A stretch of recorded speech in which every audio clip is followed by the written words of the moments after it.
estas jornadas. Muchas gracias María, gracias Pilar, gracias Susana por vuestras palabras y efectivamente así esperamos que sea todo.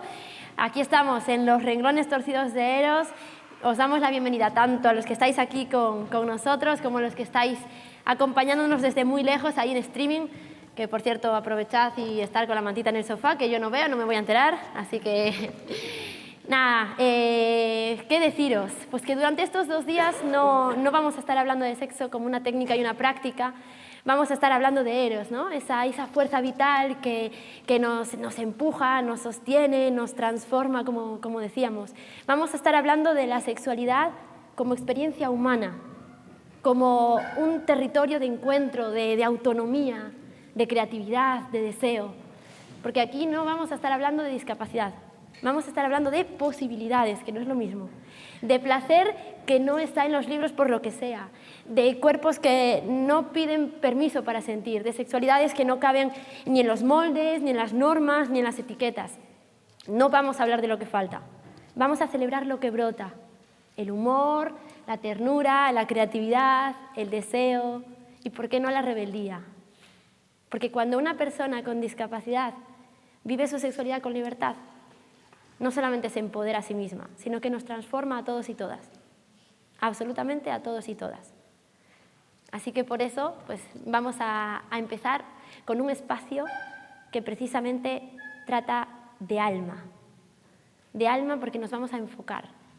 Pero no como cuando nos ponemos las gafas para ver mejor, yo imposible, sino como cuando nos las quitamos para ver de otra manera.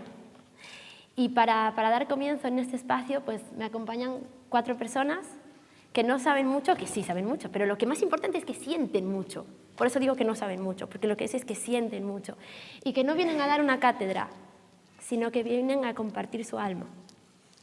Tengo a Natalia. Natalia es la persona que nos va a enseñar que el placer no es solo físico, sino que empieza en la cabeza y la tiene muy bien amoblada por lo que sé.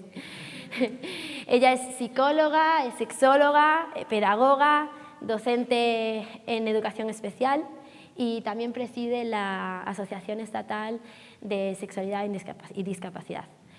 Natalia, más que sus títulos, es una persona que no solo habla de derechos, sino que los defiende con uñas, dientes y sonrisas. Ella es alguien que puede ver donde otros no ven y que puede construir sexualidades donde otros solo ven límites. Ella no solo habla de sexualidad y discapacidad, ella la transforma. Ha hecho de la inclusión una vida, algo real en su vida. Natalia es mucho más que todo eso. Ella nos va a hablar y nos va a animar a que nosotros nos podamos enfocar. Igor Navarro Brea. Igor, trabajador social, sexólogo, historiador y guerrero de dignidades. Igor lleva más de 20 años trabajando con sexualidades diversas. Él no solo acompaña, sino que sostiene, empuja y cuando es necesario sacude. Porque él es una persona que sabe que el respeto no se pide, se construye y que el deseo es un derecho para todos. Preside ISANES e impulsa políticas sociales y está trabajando en la Oficina de Vida Independiente en Vitoria, denunciando vulneraciones y creando accesibilidad verdadera y real. Inma. Madre mía, ¿qué digo de Inma yo? Inma Ruiz de Lezana. Inma es psicóloga, es sexóloga, es investigadora, es formadora de proyectos, es autora. Es que todo lo que diga se va a quedar corto. Inma es esa persona que hace que lo difícil sea sencillo, que lo denso sea claro y convierte lo técnico en humano. Inma es una persona que tiene tanta generosidad que un día tuvo que quedarse en casa y no salir para quedarse cuidando a un perrito, ¿no? que estaba muy malito, un perrito que no era de ella. Y ella es así, es una persona que se embarca en todo con alma y por eso se ha embarcado con nosotros aquí y se lo tenemos que agradecer un montón. Pero así es ella, así es Inma. Javier Bengoa Larrañaga. Javier es psicólogo, sexólogo y es el alma del proyecto, aunque esté con el papel, así no estoy leyendo porque sabéis que tiene puntitos, ¿no? Es el alma del proyecto Sexubide en Goravide. Él, bueno, nos ha dejado, estaba a punto de jubilarse, ¿vale? Y nos ha dejado un montón de, un legado súper importante, súper grande, porque yo me he quedado con esto, que por supuesto su experiencia es brutal, ¿vale? Es brutal, porque lleva más de 10 años acompañando a personas con discapacidad intelectual en su camino hacia la sexualidad, y lo hace con compromiso y con ternura desde un lugar pues, de escucha, de singularidad. Cada uno es diferente y eso es súper importante, ¿no? Pero más allá de todo esto, yo me he quedado con algo que me impactó muchísimo y lo quería comentar aquí en esta presentación, que es que él abraza la diversidad dentro de la diversidad. Me parece algo súper de destacar. Su recorrido empezó desde muy joven, con mucha curiosidad y tesón, y hoy es una de las figuras más importantes entre la intersección de la sexualidad, los derechos y la inclusión. Es un honor, la verdad, tenerlos a los cuatro aquí, que nos van a tocar con su saber, con su calidez, y nos van a hablar, bueno, pues de lo que decíamos, ¿no? De una experiencia impresionante. Yo lo que os invito es que abráis los oídos, que abráis el corazón y, si os animáis, que también abráis las ganas, porque lo que tenemos aquí no va a ser teoría, va a ser vida, y la vida realmente cómo se vive mejor más que con deseo. Así que, por favor, abrid esas ganas y aquí os dejo con ellos.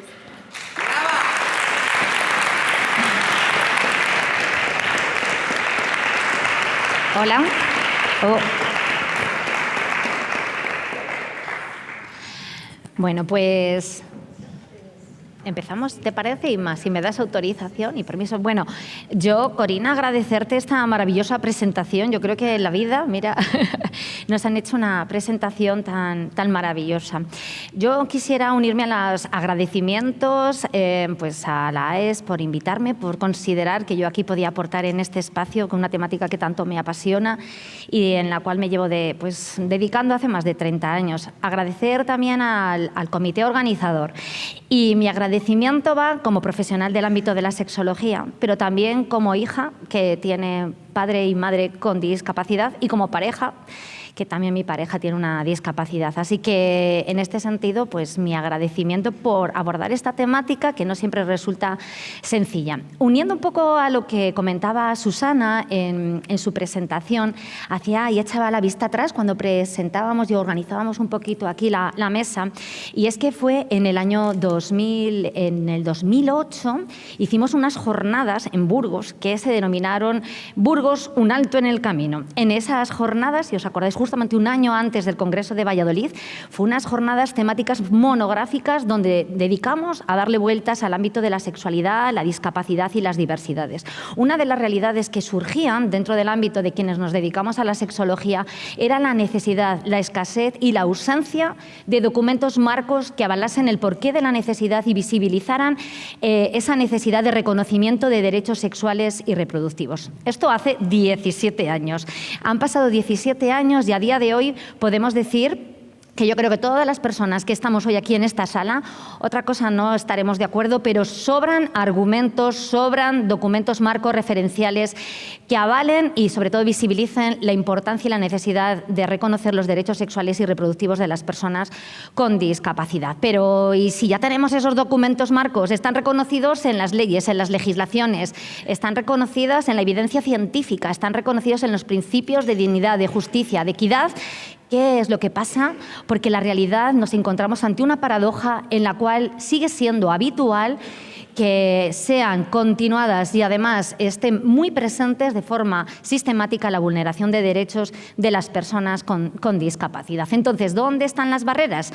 Antes de acudir a estas jornadas, hacía así un proceso de indagación y preguntaba, ¿no? Recogía impresiones de quienes nos dedicamos al ámbito, quienes habitualmente trabajamos en el ámbito de la discapacidad, de dónde pueden estar las principales barreras. Algunas posturas apuntaban a las administraciones públicas, que no entra en la hoja, aquí en la hoja de ruta de las administraciones, que si no existen protocolos accesibles que contemplen temas de salud sexual y reproductiva, que si no hay presupuestos, que si al final seguimos con ese enfoque conservador por aquello de evitar escándalos. Otras posturas apuntaban, sin embargo, a que las principales barreras están dentro de lo que es el movimiento asociativo. Esta dualidad que tenemos a veces en las entidades, que si por una parte la protección, más bien la sobreprotección, o apuntar en la dirección de la autonomía. ¿Qué autonomía? La autonomía corporal, la reproductiva, la relacional, con lo cual, bueno, pues hay ciertas barreras y resistencias. Por otra parte, también se hablaba, ¿no?, y ponen el foco en las barreras principales que están presentes en los equipos profesionales, que si la mirada paternalista, que si no hay formación, que si la infantilización. También otro de los enfoques muy habitual y frecuente que nos encontramos tiene que ver con las familias, que parece que las familias están instaladas en el silencio, en los miedos, el mirar hacia otro lado. O también hay quien apunta que las principales barreras están en las personas con discapacidad. Esas situaciones donde han interiorizado esas situaciones de discriminación fruto de situaciones sociales que poco apuntan hacia la inclusión social. ¿O será la sociedad? ¿O será quienes nos dedicamos a la sexología, ¿no?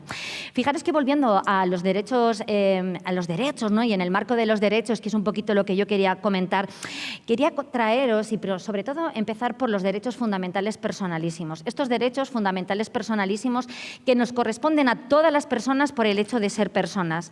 Quiere decir que dentro de estos derechos personalísimos están el derecho a la intimidad y a la privacidad, con lo cual, si no tenemos garantizados estos derechos a la intimidad y la privacidad, no podemos decir que las personas con discapacidad vivan con dignidad o que tengan una vida digna. Y estos temas yo creo que merece la pena, porque es el punto de partida para después de cuando hablemos de la construcción de sociedades equitativas, justas, igualitarias, es la única manera y el único punto de partida. Pero las realidades nos muestran otras realidades y otras situaciones. A día de hoy seguimos encontrándonos situaciones donde los accesos al cuerpo de las personas con discapacidad viven y escenarios donde la desconsideración suele ser situaciones habituales presentes en las entidades del ámbito. También esa mirada diferencial hacia los cuerpos presentes en las propias familias, esa desconsideración, esa falta de respeto, esas situaciones que hacen que en ocasiones tenga un impacto mayor de lo que nos esperamos. También nos encontramos con situaciones que tienen que ver con los accesos al cuerpo, lo que es lo mismo, la intimidad corporal en los centros relacionados con temas de salud sexual, salud reproductiva, que no solamente tienen que ver con los cuerpos, sino procesos que pasan en esos cuerpos. Y estas situaciones atraviesan a todos los tipos de discapacidades, no solamente las que son de origen congénito de nacimiento, sino aquellas que son de origen adquirido o sobrevenido. Toda esta mirada, en definitiva, de lo que estamos hablando y, en definitiva, el tema que tenemos a día de hoy en estas jornadas es el debate y un poco cuál es la mirada social que hay hacia los cuerpos, hacia las vidas de las personas con discapacidad. ¿Dónde están? ¿Cómo ocupan, ¿no?, el reconocimiento de su espacio, el espacio público de las personas? Y qué decir también de aspectos que tienen que ver con la privacidad, que lo mismo es la intimidad de las palabras. ¿Hasta qué punto las personas sienten que sus vidas les pertenecen o esas vidas están expuestas y son compartidas sin unos mínimos de consideración, de confidencialidad, con lo cual el que haya muchas personas que tengan conocimiento sobre aspectos íntimos que tienen que ver con su vida relacional, con su vida sexual, con su vida, ¿no?, pues al final les exponen a que vivan potenciales situaciones también de vulnerabilidad. Todo esto y todo lo que tiene que ver con la intimidad y la privacidad también tiene que ver con la propia imagen. Y la propia imagen tiene que ver con poder tomar decisiones sobre la propia estética. La imagen personal, en definitiva, es una proyección de nuestra personalidad. Es lo que nos hace personas únicas, genuinas.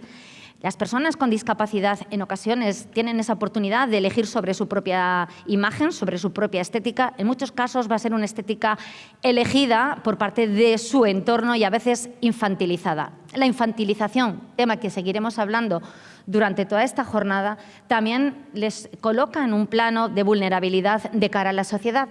Genera unas expectativas poco ajustadas a sus planes y proyectos de vida.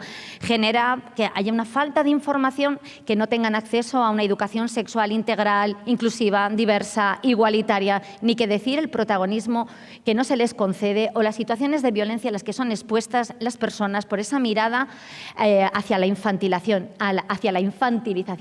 Les exponen a que hay otras personas con malas intenciones que en ocasiones aprovechen esa situación.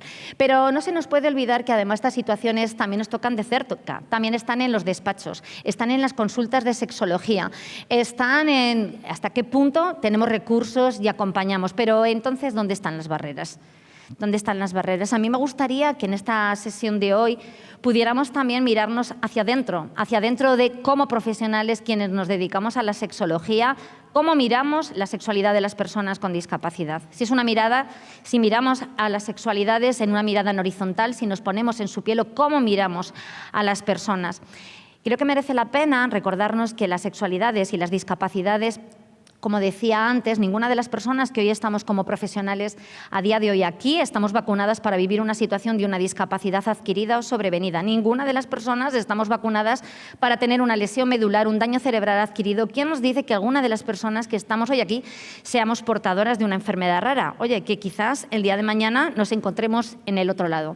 Quizás cambiar esa mirada, contribuir a tener una mirada más en horizontal, contribuya a eliminar también ciertas barreras que nos podemos encontrar en quienes nos encontramos y nos dedicamos a la sexología.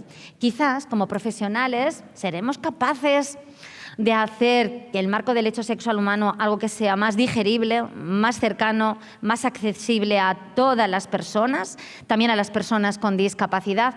No quiero quedarme con una mirada en negativo, sino que yo quiero transmitiros también una mirada optimista. Creo que es el momento para seguir generando alianzas y generar protocolos e intervenciones conjuntas con organismos, con administraciones públicas.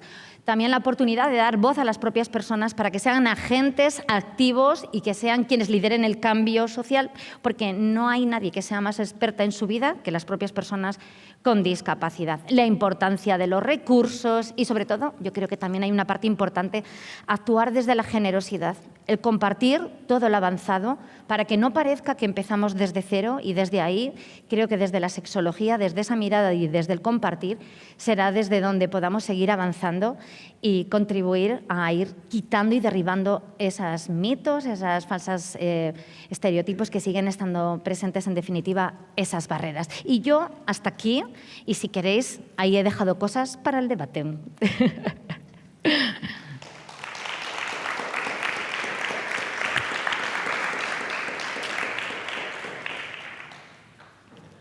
Mi turno. ¿Se me escucha bien?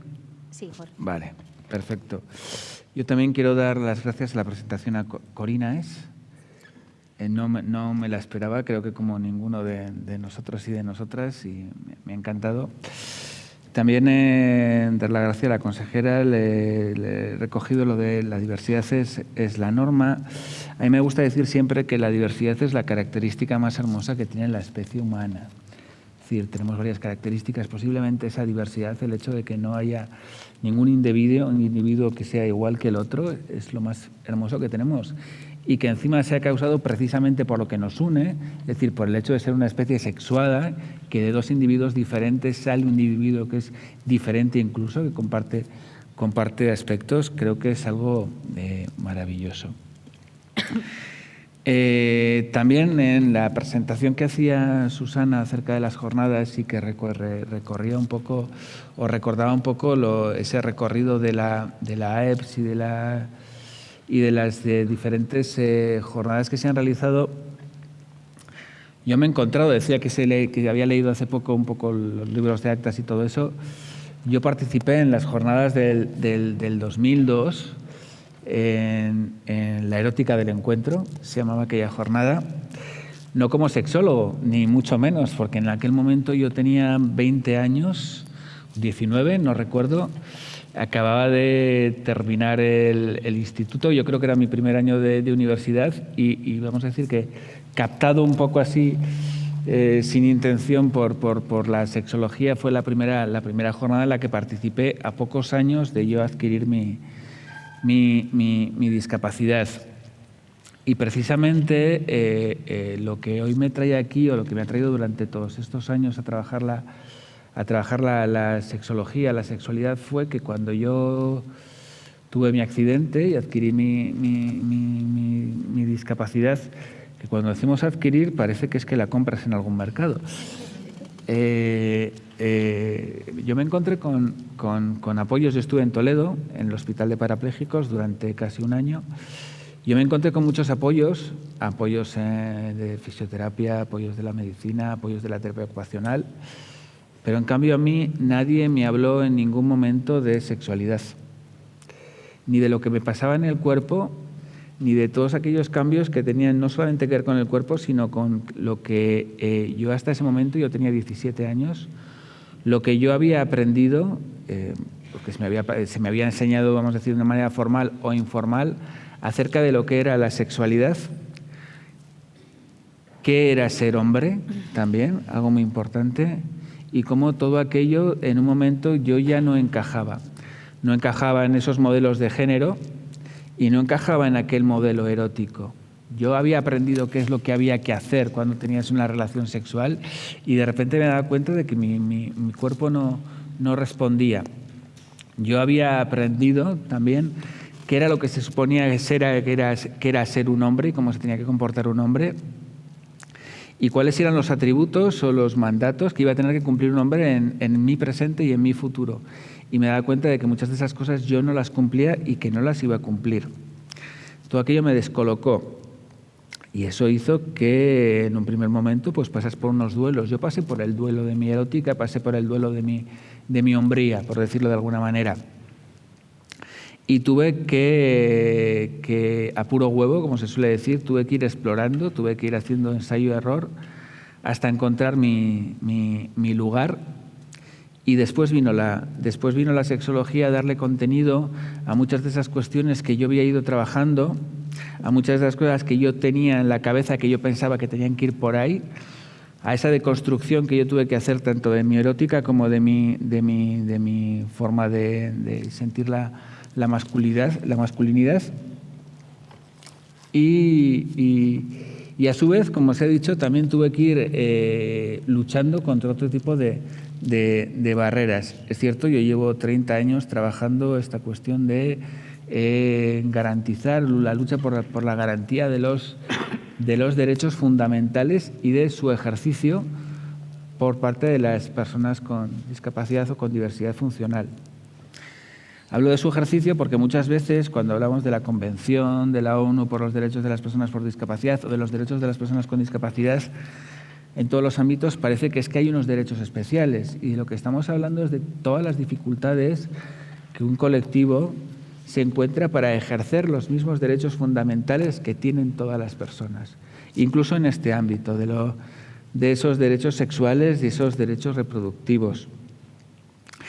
Como decía Natalia, yo me he dado cuenta de que había muchas barreras en este ejercicio de los derechos y en este ser. Es decir, cuando hablamos desde la sexología, podemos hablar de tres ámbitos. El ámbito del hecho, es decir, es un hecho que somos seres sexuados, que somos seres sexuales, y eso da igual. Podemos intentar ponerle barreras al mar, algún tipo de regulación, pero hay cosas que no se pueden regular. Es decir, nadie tiene, cuando hablamos de esos derechos sexuales, es decir, no hay nadie que en el derecho de ser una persona sexuada, lo es y ya está. La cuestión es que se pueda regular para que eso se pueda ejercer de una manera más beneficiosa o para limitarlo. Hablaba de los hechos, de los deseos y de los derechos. Entonces, como decía Natalia, eso de encontrarme. Yo me he encontrado con varias barreras de las que ella hablaba. Esa barrera del silencio también, de esto no se habla, de esto no se sabe. Y me la encontré tempranamente cuando estaba en el hospital, como os decía. Y de hecho la barrera de lo incluso de lo hacerte sentir ridículo cuando tú en ese momento en el que se supone que tienes otras cosas mejores en las que pensar, preguntas si quieres saber qué pasa con mi sexualidad, qué pasa con mi masculinidad. Y la respuesta que encuentras son las risitas de los celadores, las risitas de los enfermeros, las risitas de los médicos, y que lo único que te ofrecen es una unidad de reproducción asistida, básicamente una ordeñadora. Es decir, porque lo único que hacían ahí era ordeñarte para saber si ibas a poder tener hijos o no. Es decir, otra vez ese reduccionismo a lo que tiene que ver con la sexualidad, a lo reproductivo. Otras barreras, las barreras que, como decía Natalia, que para mí realmente ha sido una de las más importantes, de las que me he encontrado y contra las que más he tenido que luchar, y era la barrera dentro del propio colectivo por no reconocer el derecho a trabajar, a luchar por el ejercicio de los derechos sexuales y reproductivos y por el sacar, por el expresar el propio hecho sexual como una prioridad. Es decir, las entidades, incluso aquellas reivindicativas como la que yo me he empleado estos últimos 30 años, no, 30 no, qué exagerado soy, estos últimos 18 años, habían dado mucha más importancia a otro tipo de derechos, los derechos civiles, los derechos ciudadanos, los derechos económicos, la accesibilidad, pero no a este derecho a presentarse como seres sexuados y sexuales, ese derecho a poder presentarse también dentro de todo lo que tenía que ver todo el marco de la diversidad sexual, ese derecho a incluso frente a otros colectivos a reivindicar ser parte de esos colectivos, a participar en esos colectivos y que esos colectivos nos tuvieran en cuenta. Y el derecho a que en iniciativas que se lanzaban estuviera incorporada la visión de las personas en situación de discapacidad como seres sexuados. Mi última batalla, desde hace unos cuantos años, y ahora, como decía Corina en la presentación, es la Oficina de Vida Independiente de Araba, es el incorporar la sexualidad, es decir, a todo el proceso que tiene que ver con los procesos de emancipación, de desinstitucionalización, creo que es la primera vez que lo digo a la primera, y los proyectos de vida independiente. Os voy a leer esto que escribí para la jornada. Incorporar el reconocimiento, respeto y valoración y cultivo de las sexualidades diversas en las oficinas de vida independiente. Es una acción clave para garantizar el ejercicio pleno de los derechos humanos de las personas con diversidad funcional. La sexualidad, entendida como una dimensión integral del proyecto vital, no puede ser excluida de los procesos de emancipación, empoderamiento y construcción de autonomía personal que promueven estas oficinas. Reconocer las sexualidades diversas implica visibilizar la pluralidad de identidades, orientaciones, expresiones y prácticas sexuales y garantizar que las personas puedan vivirlas sin miedo, sin estigmas y sin barreras. Eso requiere generar espacios seguros, accesibles y libres de discriminación, así como ofrecer apoyos personalizados, como la asistencia personal, que respeten la autodeterminación y faciliten el acceso a la intimidad, al deseo y al placer. Además, es fundamental acompañar a las familias en este proceso, ayudándolas a comprender que la sexualidad forma parte del desarrollo integral de sus hijos e hijas y que su vivencia es legítima y necesaria. Las OBI deben posicionarse como referentes en la defensa de los derechos sexuales y los derechos reproductivos, promoviendo una cultura del cuidado que incluya el respeto a la diversidad sexual como parte de la vida independiente. Esto tiene que ver con qué ocurre con las sexualidades de las personas en situación de discapacidad cuando falta esa autonomía, falta esa vida independiente. Una autonomía sexual limitada. Las decisiones en cuanto a la sexualidad muchas veces son condicionadas por terceras personas. Falta de privacidad. Entornos familiares o entornos institucionales restringidos. Es algo que no se verbaliza en un primer momento, pero muchas de las personas, cuando están pidiendo iniciar esos procesos de desinstitucionalización, la segunda, y de emancipación de sus domicilios familiares, también están pensando en esa falta de intimidad, esa falta de privacidad y esa falta de posibilidad de explorar su propio cuerpo, su propia sexualidad y de mantener o de iniciar esas relaciones, tener un espacio en el que explorar con otras personas su sexualidad. En las instituciones, por mucho que ahora parezca que se están poniendo las pilas en este caso, todavía es impensable, por muchos miedos. Miedos de los profesionales. ¿Qué va a pasar en este lugar? ¿En qué se va a convertir esto? ¿Cómo es que vamos a permitir que las personas que están aquí en las residencias traigan a sus novios, sus novias, sus parejas? Y si es gente que han pagado, ¿cómo vamos a convertir esto en un local de prostitución? Pero en los propios domicilios, las propias familias, el reparo que puede tener la persona. Yo no tengo otro lugar para traer aquí a mi pareja o a esta persona con la que he iniciado una relación o a esta persona con la que he ligado hoy. ¿Dónde me la llevo si no es a mi casa? Sobre todo si todos los demás lugares tienen una falta de accesibilidad en todos los sentidos, no solamente accesibilidad física. Las personas vienen, el primer día no te lo cuentan, muchas veces vienen con sus parejas, vienen con algún representante de la entidad en la que están. Cuando vuelves a encontrarte con ellos y vas tirando del hilo, también te lo cuentan. Yo quiero un lugar en el que empezar una vida, pero una vida plena, y parte de esa vida plena es también explorar mi intimidad y explorar mi sexualidad. La estigmatización del deseo y del cuerpo sexuado, como decía, esas risitas, ese de tú, ¿de qué me estás hablando? De sexualidad en tu situación. El aislamiento efectivo, dificultad para establecer vínculos. Quien está en una institución tiene muchas dificultades para establecer vínculos con gente de fuera de la institución, incluso con gente dentro de la institución. Incluso que esos vínculos dentro de la institución se permitan más allá de encuentros furtivos, en los pasillos, en los baños, en las habitaciones, pero siempre teniendo el miedo a que alguien te encuentre y que encima eso sea un castigo y sobre todo una humillación. Personas adultas a las que se les castiga por mantener un encuentro. Es una humillación para las propias personas. Y todo esto tiene que ver un impacto emocional, ¿no? Esa baja autoestima, frustración, invisibilidad como ser su estado. Perdón. Ejemplos. María, 32 años, vive en una residencia, nunca ha tenido un espacio íntimo para explorar su cuerpo ni hablar de sus deseos. Me dijeron que no podía tener pareja porque necesitaba ayuda para vestirme. Me sentí invisible. Javier, 28 años. Voy rápido. Dámosle la vuelta. Beneficios de la promoción de la autonomía y la vida independiente. Una autonomía sexual fortalecida. Las personas pueden tomar decisiones sobre su cuerpo, sus relaciones y sus prácticas sin intermediarios. Privacidad garantizada, vivir en entornos propios o con apoyos adecuados, permite espacios íntimos para explorar el deseo y la afectividad, reconocimiento del deseo y del cuerpo sexuado, se rompe con la desexualización y se promueve una imagen positiva del cuerpo de las personas con discapacidad, vínculos afectivos más accesibles, la participación social y comunitaria facilita la creación de relaciones significativas.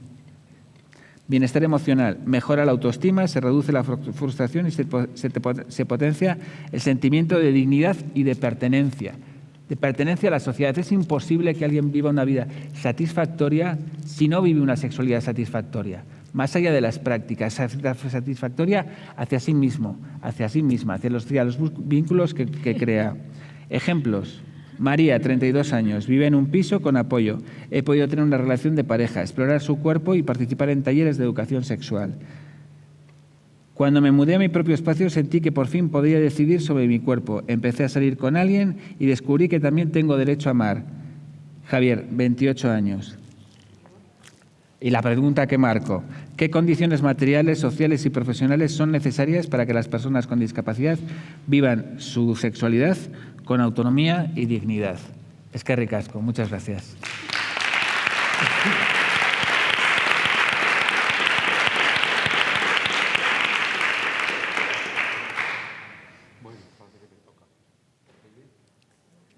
No se te escucha. A ver, ¿se oye ahora? Sí. Bueno, pues boa tarde. Encantado de estar aquí con todas y todos vosotros. Gracias a la AES por la invitación de participar en estas jornadas.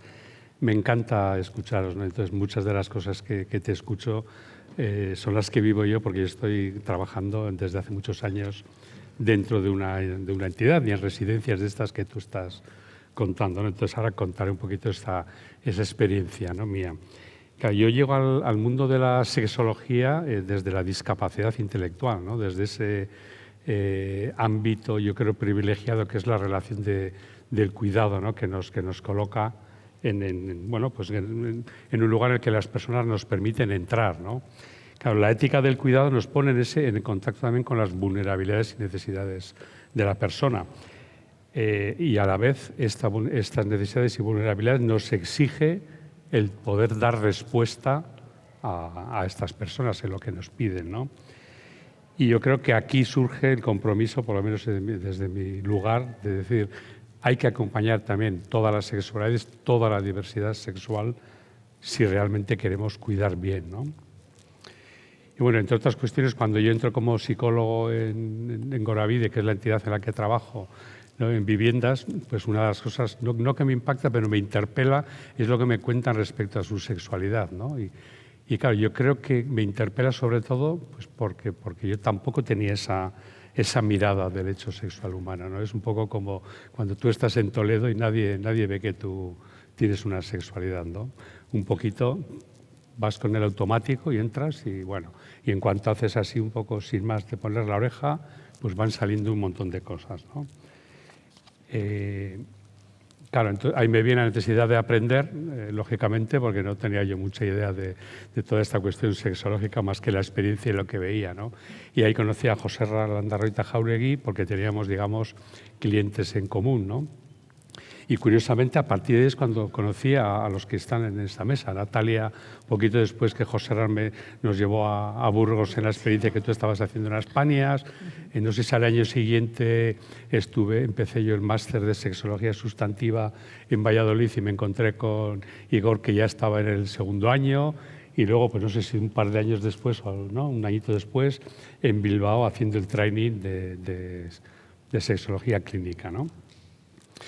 Y bueno, a la vez que iba aprendiendo, más o menos en 2012, pusimos en marcha un proyecto de sexualidad dentro de Goravide, que ahora le llamamos ya programa Sexuvide, ¿no?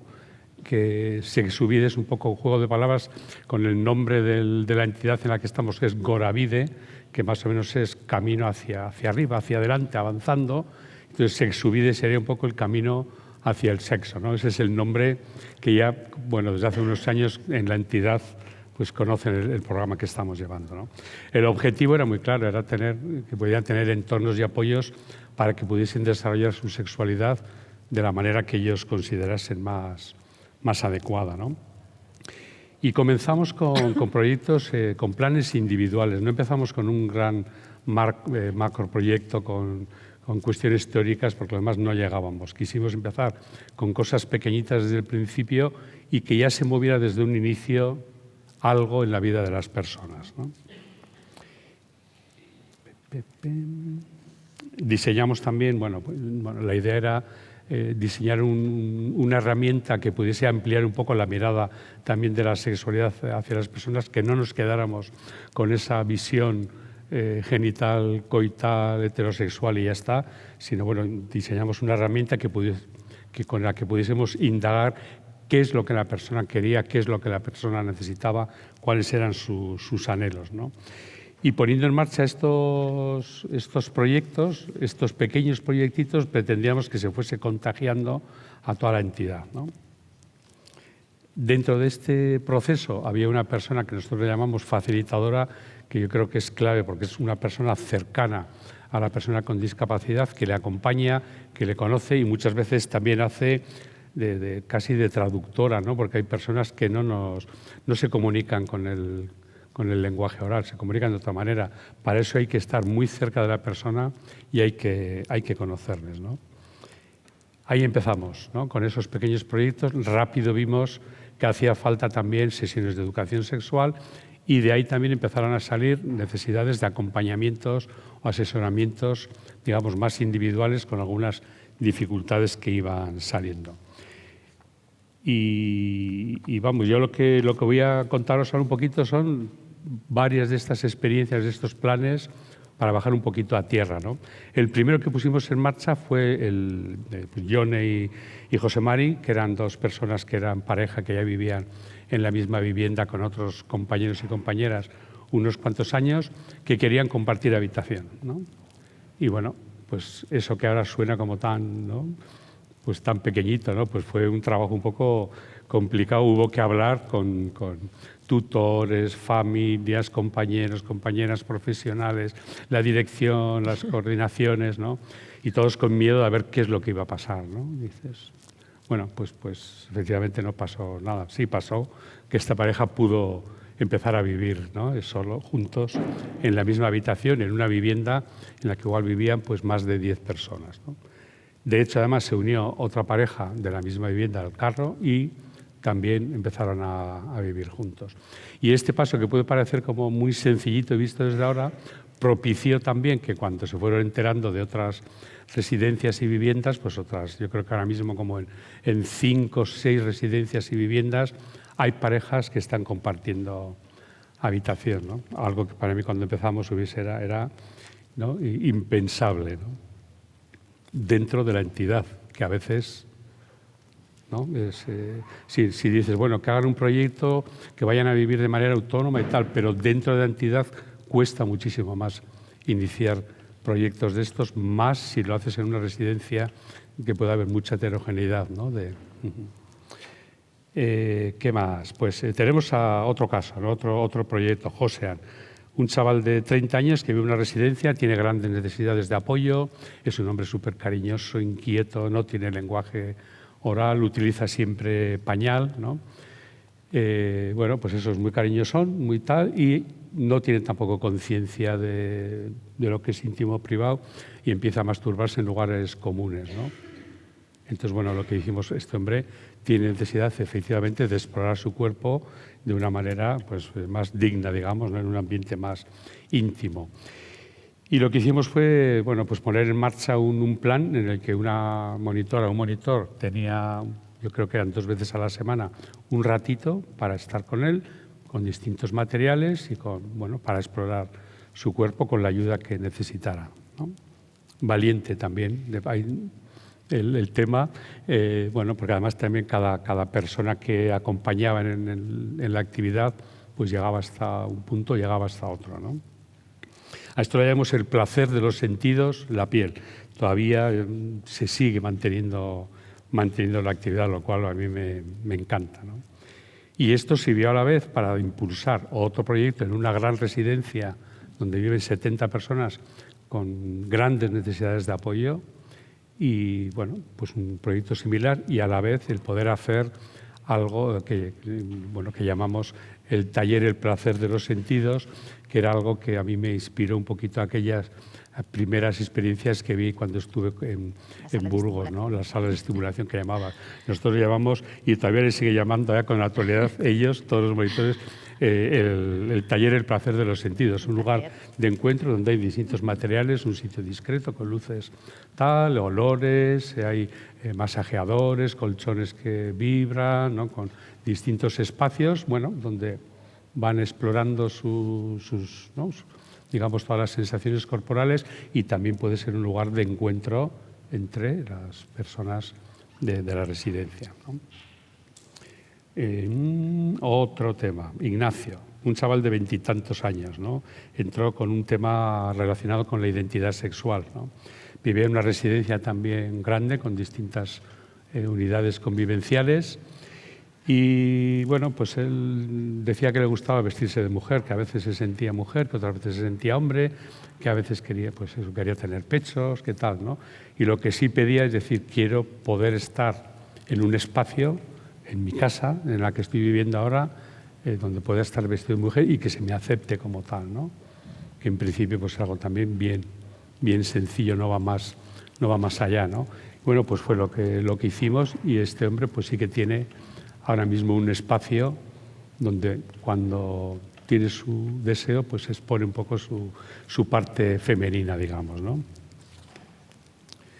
Y paralelamente, como os he dicho antes, cuando salían ¿no? de todos estos procesos de planes individuales y tal, y salió el tema de la educación, fueron saliendo estas necesidades de apoyo más concreto, ¿no? De asesoramientos, digamos.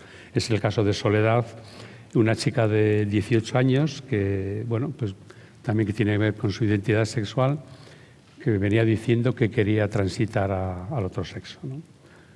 Pues complicado. Esta mujer vivía con su madre en casa, padres separados, la madre con cierta discapacidad, ¿no? Y bueno, pues en principio lo único que nos pedía ella era: quiero cambiar de nombre y que se me trate como mujer, ¿no? Y entonces, bueno, pues eso empezamos a hacer. Trabajamos un poco con la familia, con el entorno educativo y en la propia entidad nuestra. Y efectivamente, bueno, pues se consiguió que ahora pues José pueda vivir como lo que se siente, ¿no? Vive ahora mismo en una residencia que no es nuestra, con lo cual le he perdido un poquito la pista, pero bueno, ahí se inició este trabajo. ¿Vamos bien? Sí. Vale. Otro caso, Javi, que es un hombre de 54 años, siempre ha vivido la sexualidad de una manera como muy oculta, ¿no? Muy como un tabú dentro de su casa, ayudado por su madre de 85 años, que durante muchos años, a escondidas de su marido y demás hijos, le llevaba alguna revista porno que compraba en el kiosco con mucha culpa, ¿no? Tal. Y resulta que en los últimos años, pues este hombre le decía a su madre que quería saber lo que era una relación coital, ¿no? Que quería estar con una mujer en relación íntima. Y pues bueno, pues empezamos a hablar y tal, y lo que hicimos fue ponernos en contacto con una asistenta sexual. Ya vino, ya estuvieron unas cuantas veces, algún encuentro y tal. Es cierto que para mí no tuvo el final que yo hubiese igual deseado, ¿no? Porque yo creo que la madre en el último momento pues se echó para atrás, ¿no? Dices, bueno, y ahí pues tenemos debate, ¿no? De ese derecho primarísimo que comentabas, ¿no? Hasta qué punto padres, madres, familias, tutores, curadores pueden tomar esta decisión o no, ¿no? Es un debate interesante, ¿no? Ollane, una mujer de 20 años que solicita apoyo en sus relaciones amorosas, ¿no? A Ollane le atraen tanto chicos como chicas y encima no entiende la relación de pareja como una relación de exclusividad, con lo cual pues tiene mucho lío alrededor, mucho lío en su casa, mucho lío con sus parejas y bueno, pues hay que necesita ese acompañamiento para que pueda ir organizando lo que va viviendo y que vaya encauzando un poco hacia dónde quiere ir su vida, ¿no? Erótica y demás, ¿no? Y por último, lo que os quiero comentar es que más o menos desde el 17 acompaño a un grupo LGTB de la entidad, que esto salió a raíz de una sesión que tuvimos de educación sexual, solo para gays y lesbianas, solo vinieron gays, no vinieron ninguna lesbiana. Y pues ahí también, ¿no? Pues qué pasa, ¿no? Las mujeres vuelven a estar ahí escondidas, ¿no? Bueno, luego ya con el boca a boca ya conseguimos que viniera más gente y hemos llegado a participar unas 15 personas más o menos, ¿no? Y ellos lo que me propusieron es que querían seguir juntándose, ¿no? Con unos objetivos también muy sencillos, tener un lugar de encuentro donde poder hablar de nuestras cosas sin ningún miedo, ningún temor, ¿no? Sin más, compartir, conocer a más gente del colectivo LGTB para poder tener encuentros y, ¿por qué no poder ligar también? Y luego una parte reivindicativa, ¿no? Decían que la sociedad nos escuche y acepte como somos, ¿no? Estamos ahora mismo en contacto con otras entidades también de discapacidad de Bilbao y nos juntamos también de vez en cuando. La idea es poderlo hacer todavía con más entidades y poder hacer un encuentro a nivel de Vizcaya, ¿no? Y también queremos contactar con una entidad o con alguna organización del colectivo LGTB sin discapacidad dentro de Bilbao para poder hacer un poco de acercamiento a esa parte más social y también contribuir un poco con nuestra, ¿no? con nuestra diversidad dentro de la diversidad, ¿no? Entonces, Subide me abrió a mí un montón de de puertas a ver todas estas peculiaridades que ya Mezúa nombraba, ¿no? Me encontré con eróticas y con gustos pues, de objetos de erótica diversa. Gusto por los pies, por los olores, por los vientres que se hinchan, bueno, en fin, un montón de cuestiones que muchas veces el acompañamiento solo conseguía en tranquilizar lo que estabas sintiendo y tranquilizar también un poco al entorno familiar y decir, pues bueno, son singularidades que están ahí, ¿no? Y eso, pues en definitiva lo que me he encontrado es dentro de todo esto con hombres, mujeres heterosexuales, gays, lesbianas, algún trans, alguien que ha coqueteado con el BDSM, parejas que son muy clásicas y quieren tener hijos, montan familia, chicos y chicas jóvenes tal que son solteros y quieren seguir siéndolo, solo quieren tener amantes. Bueno, en definitiva, todo un cóctel de diversidad que es lo que yo he visto, desde luego, en todos estos años que llevo acompañando a las personas con discapacidad intelectual. Me imagino que esta diversidad existe en el mundo mundial, porque yo la que conozco no profesionalmente es dentro de discapacidad intelectual, ¿no? Y esto es lo que os quería contar.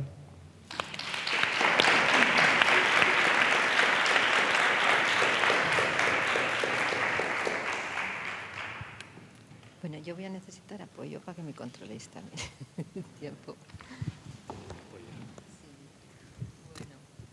A ver, sí.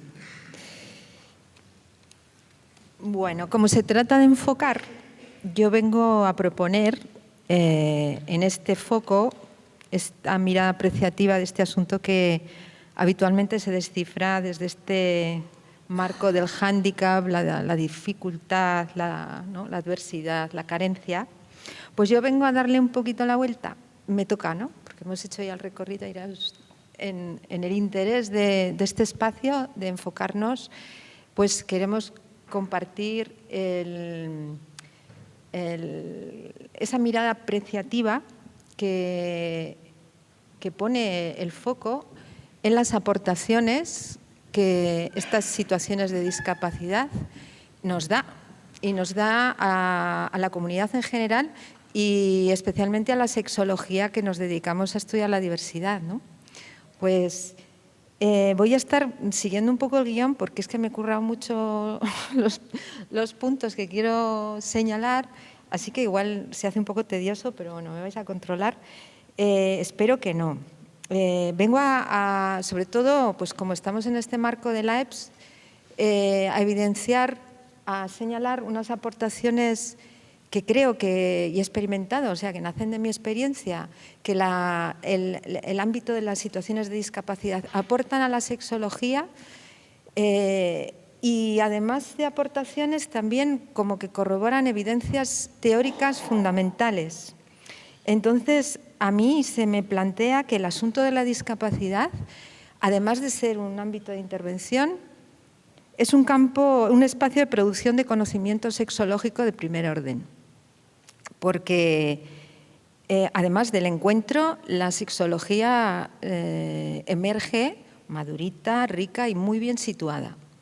Entonces, compartimos ya esta mirada del paradigma de la diversidad, la sexología y el último modelo, digamos, de acercamiento a la discapacidad, que contempla la discapacidad como una parte esencial de la diversidad humana, y entonces la sexología, pues nos situamos además reconociendo la cualidad sexuada de todos los sujetos, sean cuales sean sus circunstancias y capacidades. Así de sencillo y así de importante, ¿no? Entonces, como digo, voy a ir señalando aportaciones que yo vengo como constatando. La primera es de una aportación epistemológica, de cómo conocemos el hecho sexual humano. Y la mirada a la discapacidad nos reconoce el conocimiento primero ubicado en la corporalidad. Una mujer y un hombre en situación de discapacidad, si especialmente no tienen comunicación verbal, nos recuerdan que el cuerpo piensa, sabe, comunica mucho más allá del lenguaje verbal. ¿Qué nos aporta? Pues igual tenemos que aprender a leer microgestos corporales, en cómo se expresa ahí, en esos detalles el deseo o el rechazo, a reconocer que el placer tiene gramáticas no verbales bastante sofisticadas, a comprender que la intención erótica se encarna en posturas, respiraciones, tensiones musculares. El interés, además, de la comunicación basal como campo de conocimiento, esos canales no verbales que toca... Bueno, le miro a Débora porque sé que ella lo hace, ¿no? Entonces, a la sexología nos invita a recuperarnos esa dimensión encarnada de la sexualidad más allá del egocentrismo que tenemos tan instalado, ¿no? Hablamos. Pero nos reconecta con el cuerpo, que no es algo que tenemos, sino es algo que somos. Y esta experiencia, ¿no?, que sucede en el cuerpo nos ayuda a avanzar, a contemplar, a estar más situada como ciencia. Además, también esta mirada cuestiona el cuerpo funcional estándar. Cuando una mujer con tetraplegia siente orgasmos sin estímulo táctil, o cuando un hombre con parálisis cerebral desarrolla zonas erógenas inesperadas, o personas sordociegas se erotizan desde el tacto y el olfato, estas experiencias revelan un modelo que se amplía y enriquece y que nos recuerda que no existe un cuerpo funcionalmente estándar, que la diversidad es la norma del hecho sexual humano y que cada corporalidad genera su propia geografía erótica. Entonces, a la sexología nos invita a construir una episteme que contemple esta diversidad y entonces que cuestiona, se vienen cuestionando nuestros acompañamientos, las preguntas que nos formulamos para investigar, los diseños, las herramientas que diseñamos. También nos aporta y nos recuerda la evidencia de que somos interdependientes, de que necesitamos apoyo, de nuestra vulnerabilidad.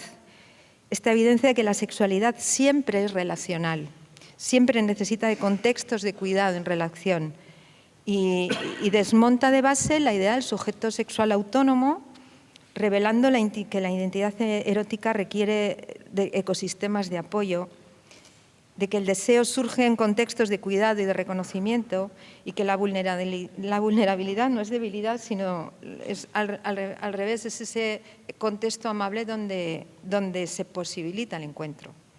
Y esto nos conecta con la ética del cuidado de la que hablaba antes Javi y la necesidad de ir creando contextos amables para la expresión de la vida en todas sus circunstancias. Y nos recuerda lo que Amezúa tanto señalaba, esa relatividad que tenemos los sexos y la relación, ¿no? Bueno, esto en cuanto a episteme, si nos metemos a pensar un poco en las aportaciones metodológicas, pues nos encontramos con la necesidad de incluir esta mirada de las metodologías participativas en nada para nosotras sin nosotras, que el Movimiento de Vida Independiente y los estudios críticos de la discapacidad ya recomiendan, ¿no? Ese enfoque participativo que sea protagonizado, generando una etnografía colaborativa que se centra en el conocimiento situado, ¿no? Por ejemplo, en lugar de preguntar cómo viven la sexualidad los hombres y mujeres con síndrome de Down, pues igual es lo adecuado formular la pregunta en estos términos. ¿Qué quieren contar sobre su sexualidad los hombres y mujeres con síndrome de Down, ¿no? Esa perspectiva situada, que a la sexología nos impulsa a ajustar, adecuar los protagonistas que participan en el mismo diseño de las intervenciones y los procesos, esas investigaciones que ahora contemplan esta perspectiva tan interesante, ¿no? Y que reconoce el conocimiento experiencial biográfico como la fuente legítima de conocimiento. Cuestiona quién tiene la autoridad, desde luego, para hablar sobre la sexualidad de quién, y hace una sexología más reflexiva sobre la producción de conocimiento. También nos recuerda y nos pone en el brete de crear recursos e instrumentos accesibles, hacer una sexología del enfoque del diseño universal de aprendizaje, ¿no? Nuestros recursos habitualmente estaban diseñados para un sujeto con lectura densa, respuesta rápida y comprensión abstracta, pero ¿qué aporta la accesibilidad? Pues desarrolla recursos en lectura fácil, comunicación alternativa, aumentativa, apoyo visual, lengua de signos, el que sea, crea instrumentos comprensibles para todos y todas. Descubrimos de esta manera que simplificar hace más precisa la idea, que usar diferentes formas enriquece los datos, que la accesibilidad mejora la calidad de vida, porque desde luego para mí un dossier sobre menopausia en lectura fácil y con pictogramas me lo leo mucho más fácil, igual que yo, personas con dificultades cognitivas, migrantes con limitada dominio del idioma, personas con ansiedad, con procesos que procesan la información visual más de otra manera, ¿no? Entonces, la accesibilidad no es pura adaptación, es mejor diseño, hace más fácil la vida a todos y a todas. Luego también quiero señalar algunas evidencias científicas que este campo de conocimiento señala y, digamos, enfoca a la sexología, ¿no? En concreto, sobre el concepto de alosexuación, que es esa, ya sabemos, ¿no?, la mirada que sexúa. Yo soy mujer, pero necesito que me vean como tal. Entonces, ese valor crucial teórico que tiene la alosexuación para la sexología tiene un valor inclusivo fundamental para la práctica, ¿no? Que emerge con claridad en los contextos cuando se trabaja en contextos de dependencia o de situaciones de discapacidad. La sexología refuerza la evidencia de que de que la identidad sexual no se construye solamente de dentro a fuera, sino que necesita ese diálogo con lo social para ser ajustada, ser reforzada en ese primer espacio comunitario que es el entre tú y yo, en donde se genera lo común, ¿no? Y es una clave de inclusión fundamental. ¿Qué tenemos de común una mujer sordociega, una mujer con parálisis cerebral y yo? Pues que las tres somos mujeres. Ahí hay una línea de intervención fundamental en el reconocimiento activo de la cualidad sexuada de los sujetos, ¿no? Enriquece la comprensión de quienes desde las lindes precisan de esta mirada de reconocimiento, y aquí pues también fijamos en momentos evolutivos como la adolescencia tan vitales o en esos tránsitos, ¿no?, de personas que necesitan ser reconocidas como son. La alosexuación, desde luego, es una evidencia sexológica muy significativa para la inclusión. Luego, la evidencia del sexo como un hecho, que esto ya viene siendo descrito, es un hecho que se expresa, ocurre más allá de lo que aquí hablemos, de lo que hagamos o no. Esto ya es. Entonces, esta idea clarifica y nos libera a la sexología de la funcionalidad del reduccionista de sexual solo es quien hace cosas, o lo de la performatividad obligatoria, o sea, de que hay que poder hacer para ser, ¿no? Y también del legalismo abstracto, no se trata de tener derecho, es que ya eres, que luego también están los derechos, pero esta perspectiva refuerza el núcleo central de la sexología como la ciencia de los hechos, que es, ¿no? Y la ampliación del concepto de la erótica, ya viene muy descrito, además como muy ilustrado en todo lo que venís diciendo, pero la creatividad erótica expande, ¿no?, en estos aspectos nuestra idea de encuentro erótico, porque de las limitaciones del repertorio genitocoital emergen eróticas muy sofisticadas, basadas a veces en respiraciones compartidas, de gente que no puede igual, o que utiliza respiración asistida, contacto visual sostenido como penetraciones, intercambio de saliva, olores, temperatura como comunicación, o vibraciones de sonido para personas sordas que erotizan frecuencias concretas. Entonces, a la sexología, estas prácticas, de luego, no son compensatorias, son manifestaciones de la diversidad erótica que enriquecen esta mirada y nos recuerdan la plasticidad del erotismo, la primacía de la intención sobre la función, esa intención relacional, ¿no?, y la creatividad como dimensión esencial. Al final, la discapacidad nos devuelve un compromiso más amplio y generoso también con este asunto del erotismo. ¿Qué tal voy? Bien. Aportaciones prácticas, ¿no? El tiempo. Pues claro que muchos de las mujeres y hombres en situación de discapacidad necesitan más tiempo para comunicarse, moverse, procesar. ¿Qué nos aporta esto? Pues nos devuelve el valor de la lentitud como cualidad, no como déficit, o el proceso como disfrute, o no solo el resultado, ¿no? La presencia sostenida frente a la eficacia, la mirada apreciativa que da oportunidad a explorar otras dimensiones del placer, sostener la atención, profundizar en la conexión. Y a la sexología nos invita a cuestionar nuestras agendas el ritmo, la medicalización a veces, y nos recuerda que la lentitud y la presencia generan intensidades diferentes. La asistencia sexual como cuestión abierta. Qué bien, ¿no? Sobre todo en estos tiempos de crispación puritana tan acentuada, donde todo lo que tiene que ver con la piel y el tacto, sobre todo para quienes trabajamos ahí en el contacto, pues este debate genera cuestiones teóricas fundamentales, el límite entre el apoyo y el erotismo, la profesionalización del acompañamiento íntimo, la distinción entre asistencia, terapia, trabajo sexual, la sexualidad como derecho o como... A ver, bueno, aquí hay un asunto que yo siempre cuestiono esto, ¿se tiene derecho al placer o a las circunstancias o a las experiencias en donde puede nacer el placer? Porque esto es un concepto que tenemos que clarificar. Explorar dimensiones éticas sobre el consentimiento, cómo comunico yo el consentimiento si no puedo hablar. Repensar límites profesionales entre la terapia y el acompañamiento corporalizado. Y todas estas reflexiones además tienen implicaciones importantes, por ejemplo, sobre el debate del trabajo sexual, sobre la ética de la terapia con el contacto corporal, ¿no? El surrogate. Sobre las formaciones de personas que se están preparando para ser asistentes personales, las políticas públicas.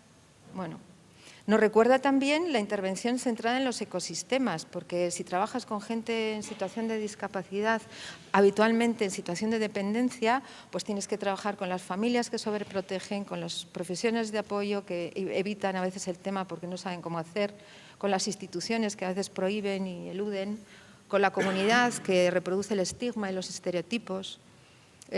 A la sexología esto nos vuelve a recordar que la sistémica es una mirada necesaria y con ese enfoque también, yo veo aquí privilegiado también el enfoque centrado personalmente, ¿no? A quienes no nos gustaría poder disfrutar de los apoyos que necesitamos, por ejemplo, ahora para que alguien me sostenga el micro o así, ¿no? Quiero decir que esa personalización en las asistencias, en la educación, pues es deseable, desde luego. Y también aportaciones éticas, la equidad que nombrabais antes, creo que tú, Natalia, nos invita a hacernos preguntas sobre las condiciones materiales necesarias para la equidad en este ámbito, ¿no? ¿Cuáles son los espacios, los tiempos y los productos de apoyos necesarios? O las condiciones simbólicas, ¿no? ¿Qué representación, qué lenguaje y reconocimiento son necesarios? Las relacionales, qué acceso al encuentro, a las experiencias. Entonces, plantea un marco aplicable también a otras situaciones de inclusión, como puede ser situación de pobreza, ruralidad, la migración. Nos sensibiliza sobre las condiciones de posibilidad e imposibilidad. También al trabajar el consentimiento con personas en situación de discapacidad, se aprende que la manera de concebir el consentimiento como un acto verbal explícito, binario, sí o no, o puramente puntual, o como para quien tiene capacidad cognitiva, pues se queda muy limitado. Y nos enseña que el consentimiento es un continuo proceso comunicativo, un antes, después, tal. Puede ser no verbal, expresado corporalmente, es contextual, depende quién, dónde, cuándo, y admite grados y cambios y puede cambiar en un momento, ¿no?, de opinión.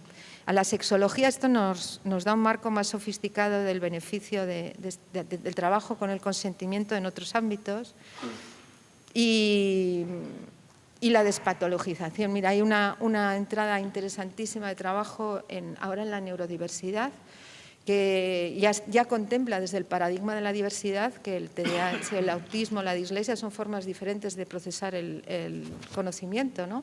¿Y esto qué aporta? Pues formas muy peculiares también de procesar los estímulos sensuales y bueno, la hipersensibilidad no me voy a meter a detallar, pero a la sexología nos recuerda no patologizar lo que son manifestaciones eróticas, ampliar nuestros marcos y a crear espacios seguros que contemplen rutina, literalidad, necesidades específicas respetuosas para esta diversidad, ¿no?, que nos enriquece la mirada. En definitiva, este asunto nos aporta la reflexibilidad, hace de espejo crítico que revela los puntos ciegos de nuestra ciencia e invita a cuestionar nuestros marcos teóricos a preguntarnos qué cuerpos y funciones son referencia, qué capacidades presuponemos, qué valores culturales estamos naturalizando y, desde luego, esta reflexibilidad fortalece la sexología, haciéndola más inclusiva. Al final, ¿no? Nos hace más rigurosas en nuestra episteme, más creativas, más ricas, más finas en la práctica y nos compromete, ¿no? Porque, como digo, más que un ámbito de intervención, espacio de producción de conocimiento, desde las experiencias y los pliegues y las curvas emergen conocimientos ricos para una sexología más madura, inclusiva y hasta aquí. Gracias.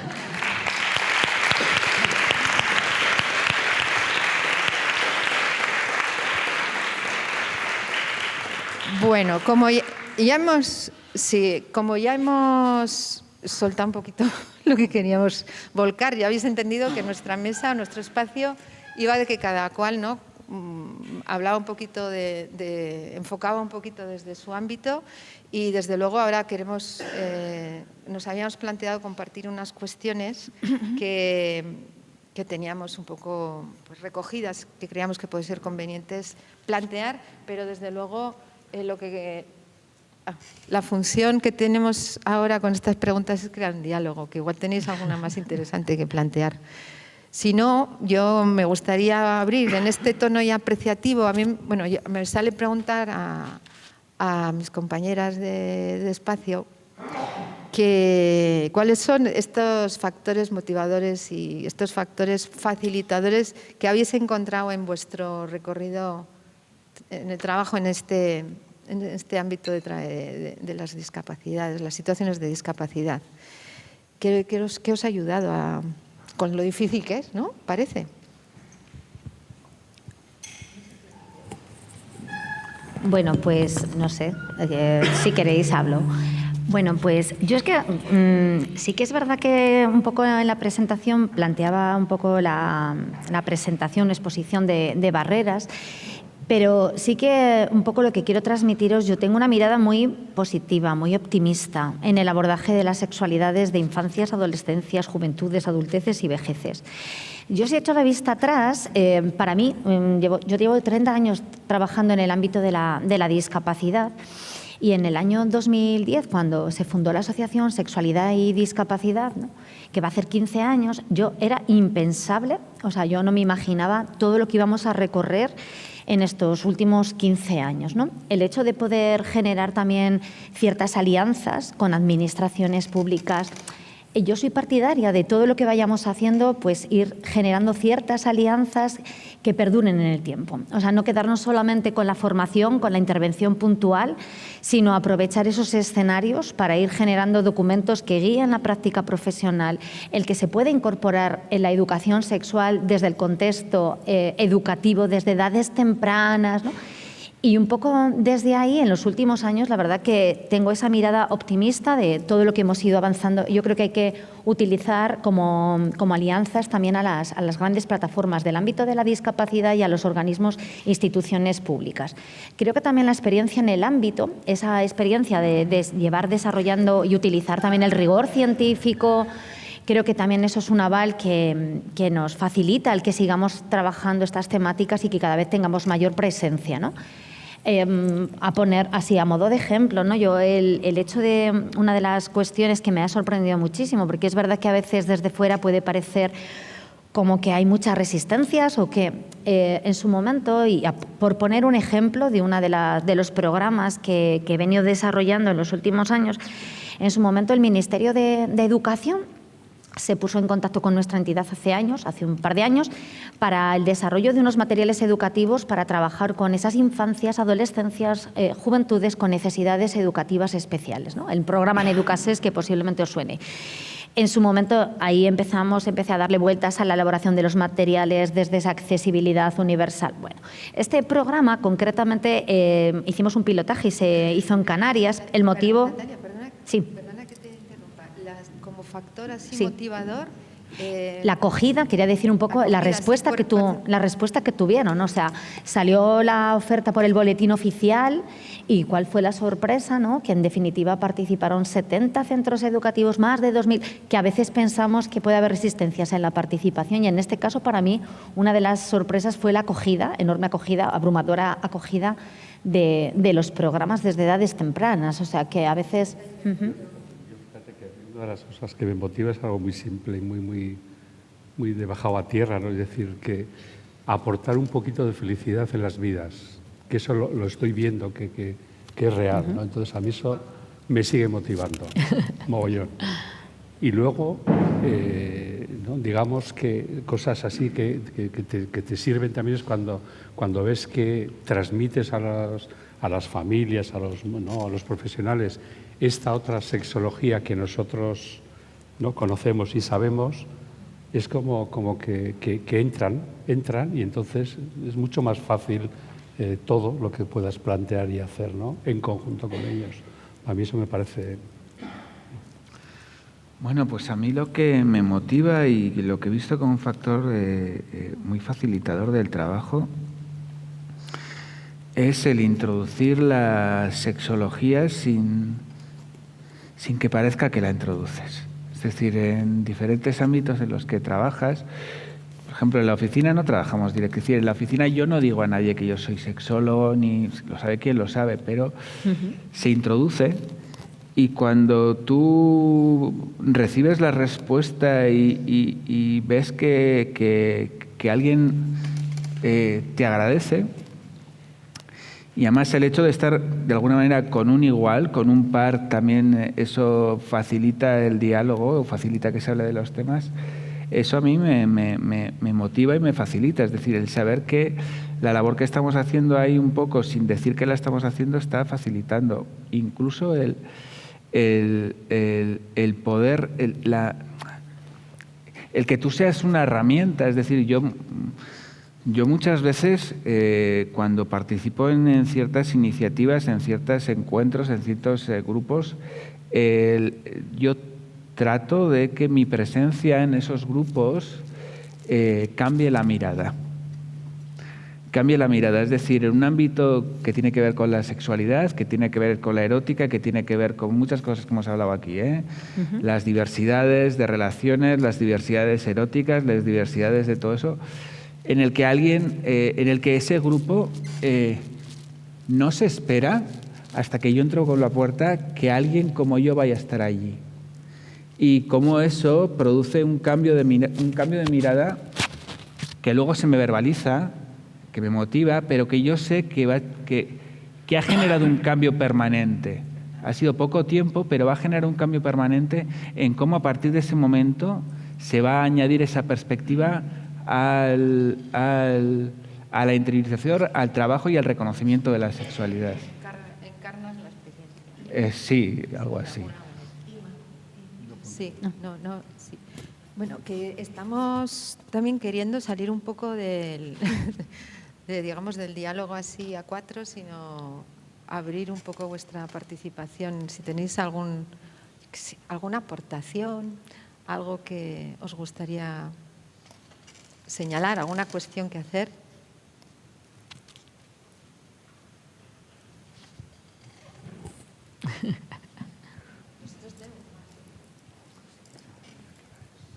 Se han quedado Sí, nubilados. venga, Chole. Habéis explicado como varias vías para poder expandir, ¿no? La forma en la que oteamos, ¿no? Las realidades de la diversidad sexual, con la discapacidad y con la no discapacidad, o sea, en realidad con nuestra propia esencia como seres humanos, ¿no? Has mencionado, Natalia, pero lo abro un poco a todo el mundo, de hacer más, y Inma también has apuntado como muchas maneras, ¿no? Pero de hacer más accesible el conocimiento que tenemos acerca del hecho sexual humano, y en este caso, o sea, yo me siento interpelada como sexóloga porque más allá de de que podamos tener el chip, ¿no? O las buenas intenciones incluso, pues igual hay cosas que puede que se nos escapen en nuestra práctica del día a día, ¿no? Porque, bueno, pues al final, pues también a veces el camino al fracaso está hecho de buenas intenciones.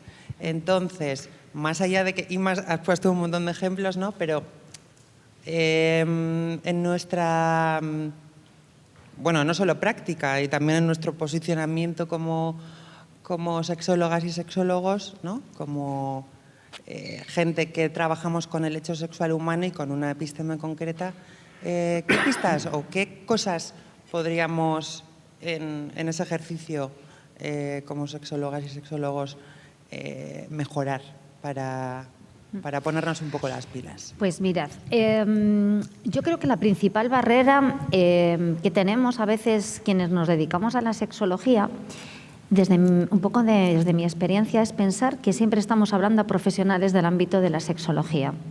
A veces dar por hecho las cosas y utilizar cierta terminología súper sexológica, todo lo que suene a sex espanta. Así de claro. Sobre todo cuando trabajamos con familias, ¿no? En el sentido de cómo convocamos. Yo creo que las personas, familias, profesionales que acuden a nuestras formaciones salen encantadísimas, empoderadas, teniendo claros cuáles son los objetivos, cuál es su papel, que es una responsabilidad compartida. A mí lo que verdaderamente me preocupa es esas otras familias que a veces no se sienten convocadas cuando anunciamos formaciones.